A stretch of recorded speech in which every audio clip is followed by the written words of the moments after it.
Napakasarap po talaga nito, Lola. Oo nga po. Talaga? Oo, mga apo ko talaga. Lalo akong magkakaroon ng gana na magluto dahil nakikita ko ganado kayong kumain at na-appreciate yung aking luto. Salamat, mga apo. Oh, Kuya Elvis, ba't di mo kinakain ng gulay mo? Lola, hindi nakain ng gulay si Kuya Elvis. Elvis, hindi mo gusto? Gusto po, kaso po yung karne lang. Ayoko po kasi ng gulay na to eh. Kumakain naman po ako ng ibang gulay gaya ng patatas. Eh, hindi mo pwedeng patatas lang yung gulay na kinakain mo, Elvis. Alam nga namang itapon mo yung mga gulay na yan, di ba? Masama yun, pagkain yan eh. Naalala ko tuloy sa'yo si Gelay, isang batang ayaw ng gulay. Bueno, tapusin niyo mo itong kinakain ninyo pagkatapos na magkikwento na ako. Sige po, Lola. Tapos na rin naman po kumain. Kunin ko na po yung libro. Hindi mo na kailangan kunin yung libro kasi wala naman dun sa libro yung ikikwento ko. Kasi nangyari yun sa isang kakilala ko. Isang araw sa isang simple at malayong probinsya, may dumating na mag-amang galing sa Maynila. Ito ay sina Ronald at Gelay. Pa, ang layo-layo naman po nito. Ang haba-haba pa ng biyahe natin. Oo, medyo malayo nga itong nilipatan ng auntie mo eh. Ba't mo naman, oh. Ganda ng paligid. Daming puno. Gaya doon sa atin, puro building. Ayan, oh. Sariwa ng hangin. Pagkain po ba ang naaamoy ko, Papa? May burger, spaghetti at fried chicken din po ba rito? Oo, meron din, pero hindi kagaya nung nabibili sa restaurant. Huwag ka mag-alala. Kayang-kayang lutuin niya ng auntie mo. Masarap magluto yung pinsan ko na yan. Sigurado ako, marami kang matitikman dito lutong Pinoy. Sana dito na kayo. Ito na ba si Gilay? Ang laki-laki mo na. Naku, baby ka pa nung nakita kitang huli, kumusta? Namiss kita, Halika, gutom ka na siguro, ano? O, ayan. Nilutuan ka ng auntie mo ng fried chicken, ha? Pero kakainin mo rin yung talong. Oo, masarap yan. Maganda yan para sa digestion. Tsaka maganda lalo para sa bone health. O, di ba, Insan? Oh, kita mo na? Buti pa lang napasyal tayo dito. Hindi kasi kumakain ng gulay itong si Gelay. Talaga ba? Naku, naku, kumain ka. Maganda yan sa katawan. Ay, naku. Kador! Sandali lang, naku, Insan. Pasensya na. Samahan mo muna ako. Ito na yung karpintero. Babalik tayo kaagad. Gelay, kumain ka muna, ha? Sandali lang kasi si Mang Kador. Samahan ko lang tayo sa pwesto. Busin mo yung pagkain, ha? Mang Kador!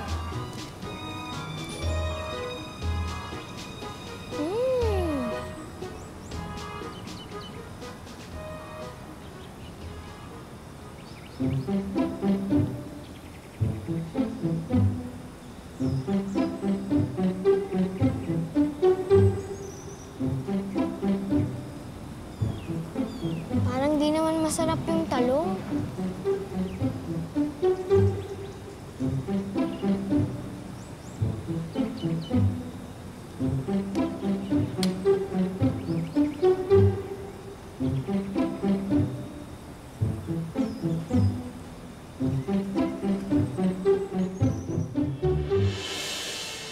Magandang umaga, mga gulay.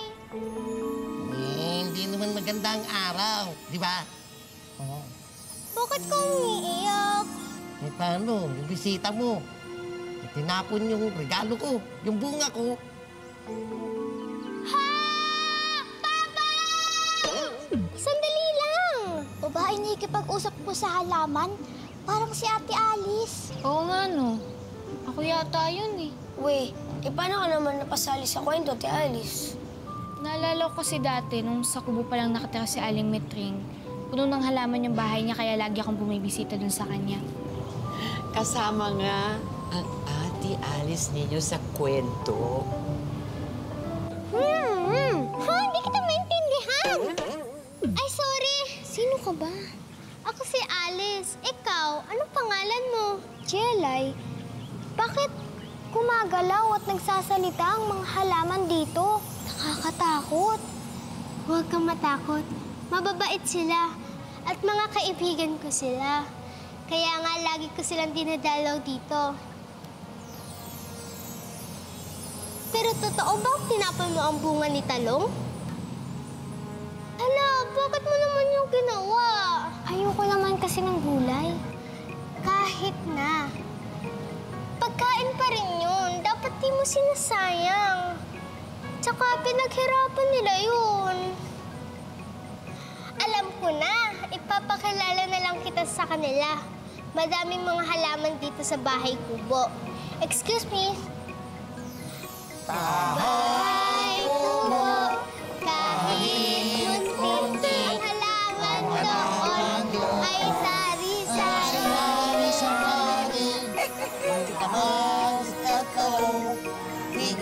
Alice, init-init naman dito. Pasok na ako, ah. Kayo ba? Hindi kayo naiinitan? Hindi.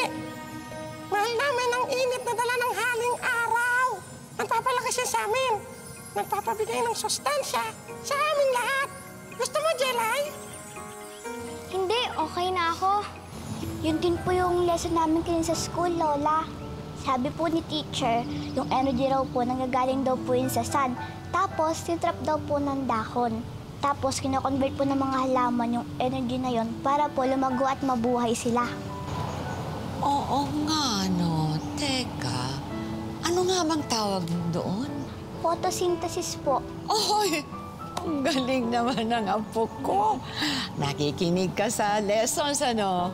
Oh, very good. Pero Lola, ano na po nangyari kay Gelay? Oo nga, Ate Alice. Kumain na ba si Gelay ng gulay pagkatapos mo siyang ipakilala sa mga kaibigan mo?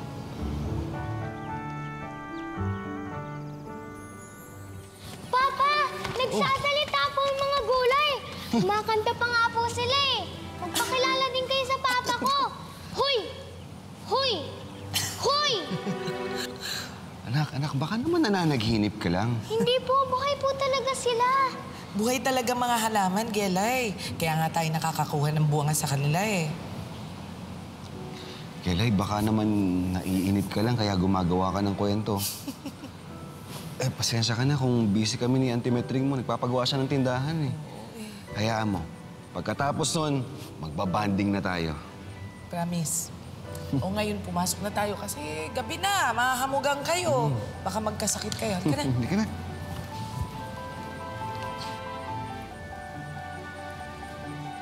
Oh, bakit hindi kayo nagpakilala nung nandyan sila, Papa? Hindi tuloy sila naniwala sa akin. Eh, hindi pwede. Hindi naman kami pinakilala ni Alice sa kanila kanina. Sa'yo lang. At saka, hindi pa tapos ang pagpapakilala namin sa'yo. Ako si Sitaw, Bataw, Patani, Kundol, Patola. Opo. Kalabasa. Alam mo ba, kapag ako ay kinain mo, naku, marami akong pwedeng magawa sa'yo. Lilinaw ang mata mo at titibay ang iyong buto at ngipin. Oo nga, marami kaming may dudulot na bitamina. Kaya huwag mo sanang itatapon ng mga bungang regalo namin. Pero ayoko nga ng gulay. Ayoko sa mga bunga nyo. Hindi naman masarap eh. Sana wala na lang gulay para hindi na ako pinipilit ni Papa kumain. Sana wala na lang gulay sa mundo.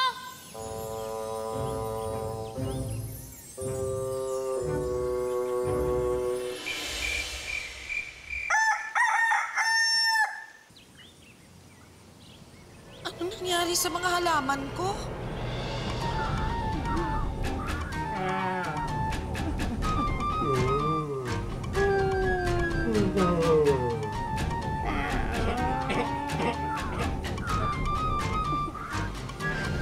Hala, bakit nalantap po lahat ng halaman, Lola? Nagtampo po ba yung mga gulay? Siguro. Ang mga halaman ay para ding mga hayop yan. Kailangan alagaan sila at mamahalin. Yung iba nga dyan, habang nagdidilig silang ganyan, kinakantahan at kinakausap pa yung mga halaman. Hindi ba nakakatuwa? Pero, Ate Alice, ano nang ginawa ni Gelay nung nalanta yung mga halaman. Ikaw din, ano ginawa mo? Jelay! Alice, laro tayo! Sige ba? Ano nangyari sa tanim?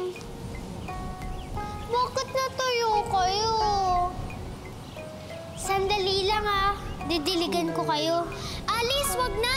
Mas okay nga na lanta pa ang mga yan para hindi makakapitas at makakapagluto ng gulay si Auntie. Yelay! Yelay! Anong ginagawa mo? Auntie, nandito po pala yung kaibigan ko, si Ha? Sino? Ah, yung imaginary friend mo. Yung sinasabi mong kinakausap yung halaman at saka kinakausap din siya. Totoo po. Nandito po siya kanina. Ha? Asan? Asan ba? Ay, wala naman. Halika na, pumasok na tayo sa loob. Maglaro na lang tayo ng sungka. Tuturuan kita, ha? Tuwang-tuwa si Gelay. Ang batang to. Nalanta na ang mga gulay. Pero ang hindi niya alam, ginagamit din ang mga gulay sa mga pagkain gusto niya. Ayan. Naku, gagawa sana ako ng peanut butter. Peanut butter? Favorite ko po yun. Favorite mo yun? Opo. Naku, honey lang tayo ngayon. Kasi lantay yung mga mani, kaya ayun. Hindi ako makagawa ng peanut butter. Ito muna, ha? Kain ka na.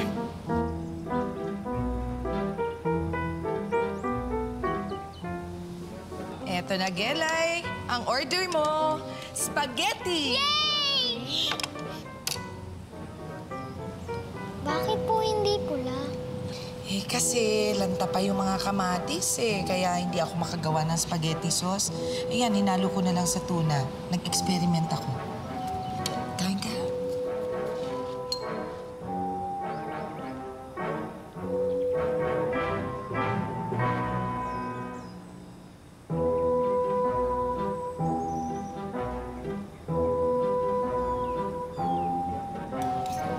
Sinigang po ba to?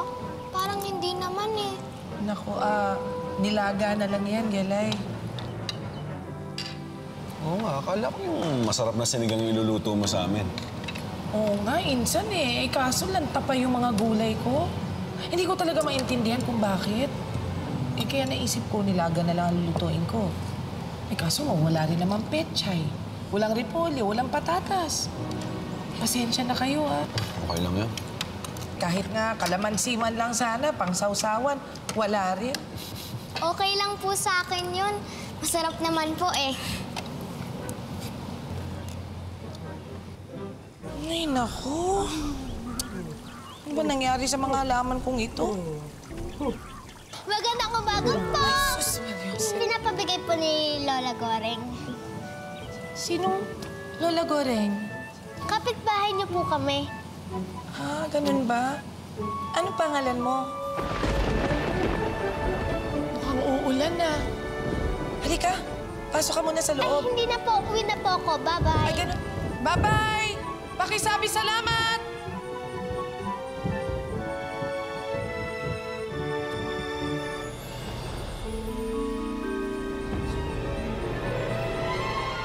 Uy!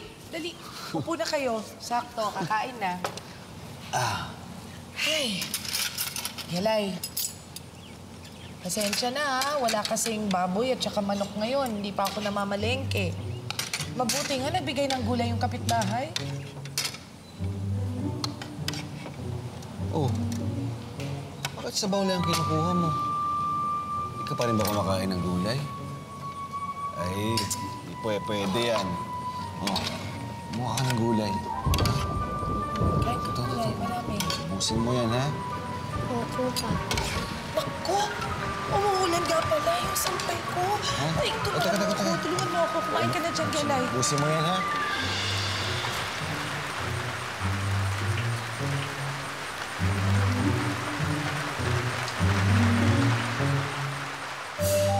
Pagkain pa rin yun. Dapat di mo sinasayang. Tsaka pinaghirapan nila yun.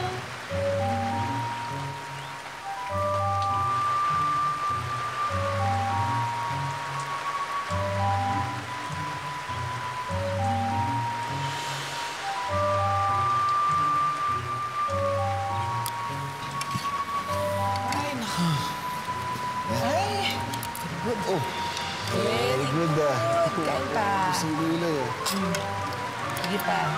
Aray! Aray! Aray! Bakit anak? Papa, ang Anong nangyayari? sakit-sakit po ng tiyan ko. Ha? Bakit? Aray! Aray! Oh. Ano ba nangyari dito? Pareho naman yung kinain natin. O may kinain kang hindi namin nalalaman. Tatawain ko muna yung kaibigan kong doktor, ha? Ano bang sakit nararamdaman mo? Yung parang nagugutom po. Mangyayari yung sabay-sabay tayong kumain kanina. Kasi, Papa, Auntie Mitring, hindi ko po kinain yung ulam ko kanina. Binalik ko po. Ayun.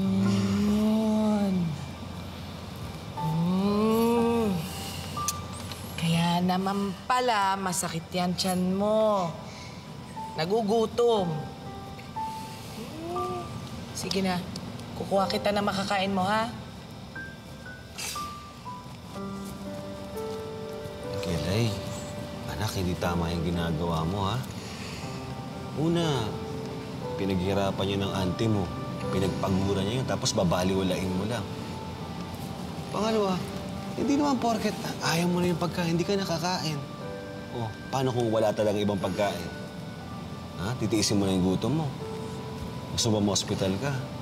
Yung may injection at dextrose. Oh. Ayoko, Papa. Oh, yun naman pala eh. Yalay. Oh, eto na. Ayos ka dyan. Oh. Eh, paano ba yan? Adobong sitaw pa rin ang ulam, pero kailangan mo kumain.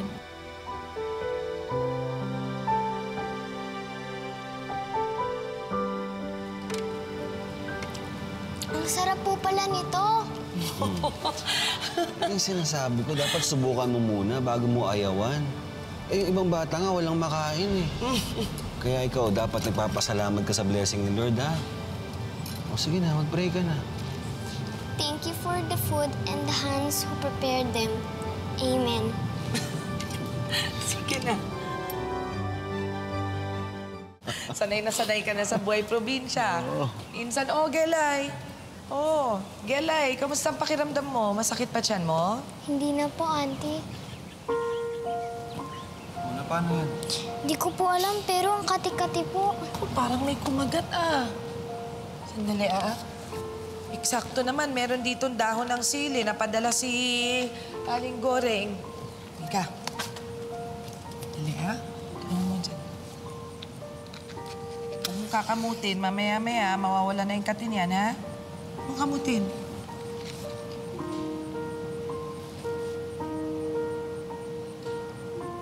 Nagagawa po pala ng dahon ng sili yon? Ay, oo. Naku, maraming tulong ang mga gulay sa atin. Hindi lang to nagbibigay ng kulay at saka lasa at saka sustansya sa mga pagkain. Maraming sakit ang nagagamot niyan. Diba, Ansan? Oo. May adobong sitaw pa po ba? Ay, akalain mo, Insan, Nagustuhan yung adobong sitaw. Kagabi pa natin naubos yun. Ay, naku, kung may gulay lang ako dyan, ginawan na kita ng adobong sitaw. Pero may itlog. Gusto mo yon? Ay, ewan ko ba dyan sa mga halaman ko, nagtatampo yata. Alice, nagtatampo ba yung mga halaman kapag di natin kinakain yung mga bunga nila? Oo naman, Elvis. Kasi nga, di ba yun yung regalo nila, yung mga prutas tsaka mga gulay, yung mga halaman? Eh, ikaw, di ba, pag nagregalo ka tapos hindi naman nagustuhan, di ba, nakakalungkot din? Eh, ano nang ginawa ni Gela at Alice? Sige na, Alice. Ituloy mo na yung kwento mo. Sige na. Galit pa rin ba kayo dahil sa sinabi ko noon? Bahay kubo, kahit munti, ang halaman doon ay sari-sari. Kaso lang sinatalong, sigarilyas at mani, nagtampo sa aking sinabi. kaibigan mo na rin pala sila. Alice, masama pa rin yata ang loob sa akin ng mga halaman. Sinabi ko kasi, sana mawala na lang ang gulay sa mundo. Ngayon ko lang nalaman na masarap pala ito at marami itong gamit. Sorry na ulit, ha? Sana magbunga ulit kayo. Parang may nakalimutan ka sabihin, Jelay. Yung lagi natin sinasabi pag may nasasaktan tayo ng damdamin. Uy, sorry na ulit, ha? Pati na tayo. Friends na ulit tayo. Sorry na daw, oh.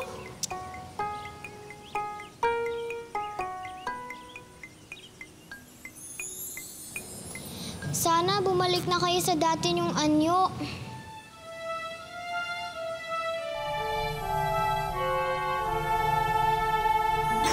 Wow! Ano yan, magic? Undol, patola, upot, kalabasa, at kayong lahat na ay muling masaya. Bahay kubo, kahit munti, ang halaman doon ay sari-sari. Tamas at talong, sigarilyan at mani, sitaw, bataw, patani. Patola. Ano boso? Wow! Nabuhay ulit kayo! Sorry ulit sa sinabi ko, ha? Sitaw, ang sarap pala talaga ng bunga mo, eh. Favorite ko. Promise, titikman ko din yung mga bunga nyo. Yay! Salamat at binuhay mo ulit ang mga halaman. Dahil sa atin yung dalawa. Dahil binigyan mong halaga ang bunga nila. O ano, ipapakilala pa ba kita sa iba? Sige. I love you all. O, Gelay, kakain ka na ng gulay, ha? Oo naman, Alice. Hindi ko nababaliwalain ang mga regalo nila. At hindi na rin ako magtatapon ng ulam. Gelay! Gulay. Papa, Auntie Metring, si Alice po. Magandang umaga po. Ito yung batang nagdala ng gulay nung isang araw, hindi ba? Siya po yung bumuhay sa mga halaman niyo. Aba, nabuhay nga ulit, ha? Gawa po ng magic niya. Kumakanta nga po yung mga halaman kanina, eh. Naku, Alice, pasensya ka na dito sa pamangkin ko, ha? Kung ano-ano naiisip. Halika, pasok tayo sa loob. Bibigyan naman kita ng fried chicken para sa lola mo. Naku, sana naman makadalaw ako sa inyo nang makilala ko siya. Ka na.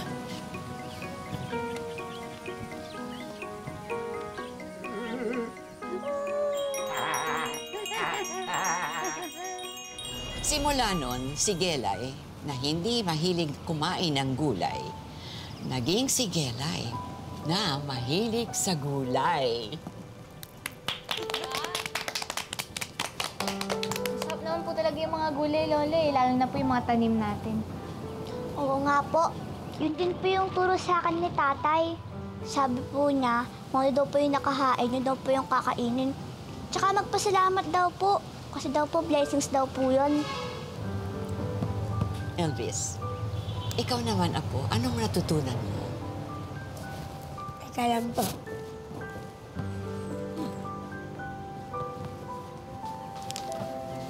Sige po, game na po, Lola. Pwede na po ako tikman lahat ng gulay na to.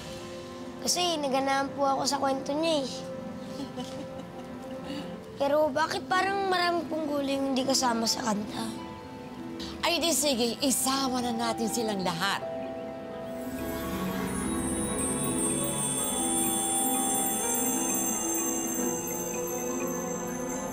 Bahay kubo, maganda't munti, ang halaman doon ay marami pang uri.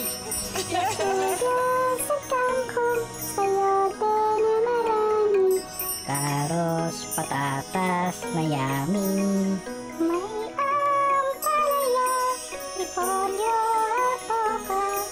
At saka meron pang pechay na masustansya. Kamote na matamis.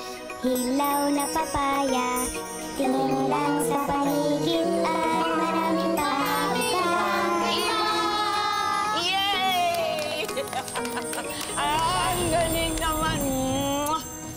Nalinga kayo mga apo. Nakakatuwa kayo.